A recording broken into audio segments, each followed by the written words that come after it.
So often, we make this mistake. We say, Lord, this is what I'm going to do. Please bless it. Please bless what I am going to do, Lord. Instead of saying, Lord, if I do this, will you bless it? Do you see the difference? One of them assumes that I know God's will. One of them assumes that I know what God wants me to do in a specific situation. The other assumes nothing. The other one says, I see a situation, I see a potential solution to this situation, but I don't know if it's the right solution or not. I don't know if this is what God wants me to do or not. So rather than say, Lord, this is what I'm doing, please bless it, David says, Lord, if I do this, will you bless it? And that was the right approach. In the book of James, we're told, if any of you lacks wisdom, let him ask of God, and he will give it abundantly and without reproach.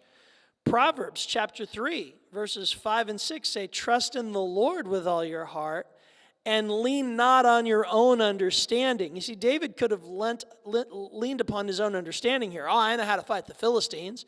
Surely, if anybody knew how to fight the Philistines, it was David, right?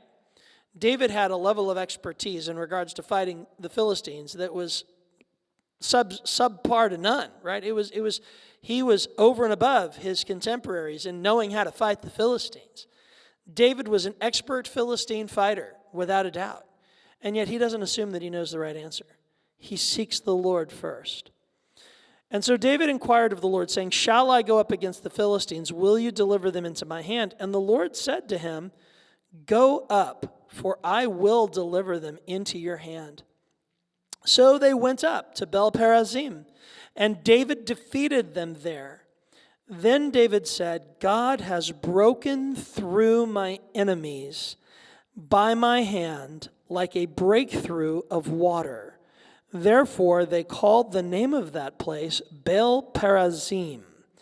Now, literally, what Baal-perazim means is the master of breakthroughs. How many of y'all need the master of breakthroughs in your life right now, right? There are times in life when we are up against it, and the one thing we need a breakthrough. God is the God who can bring sudden deliverance if he chooses to. And that's what we seek. That's what we're longing for from the Lord.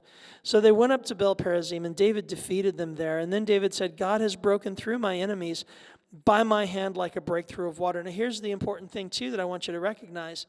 God didn't just defeat the Philistines. God defeated the Philistines through the hand of David. That means God provided the power, but David still had to do the work.